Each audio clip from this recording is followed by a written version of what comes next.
มาครับทุกท่านพ่อน้องแม็กฟอร์ดคันนี้เข้าใหม่สดๆร้อนๆครับผมนี่อย่าพูดเสียงดังฮี่ว้าอิซูซูดีแม็ก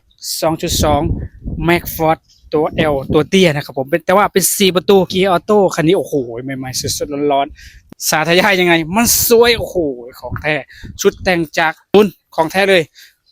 แม็กแต่งเป็นแม็กเปลขอบ18มาดูภายในกันว่าจะสวยขนาดไหนนี่ก็เกียร์ออโต้นะครับมีจอ Android Auto ให้ Apple CarPlay บลูทูธเชื่อมต่อได้หมดเลยเบาะหนังโอ้โหภายในยังกริปแต่ว่ายังไม่ได้ทำความสะอาดผมจะพาไปดูเล็กไม่แท้แน่นอนวิ่ง14,000 กว่ากิโลโอ้โหของแท้โอ้โหพวงมาลัยก็มัลติฟังก์ชันยังไม่มีการสัมผัสรุนแรงยังไม่ลอกโอ้ยก็รถไม่เนาะปั่นไปแดงแล้วไปครับผมนี่ข้างหลัง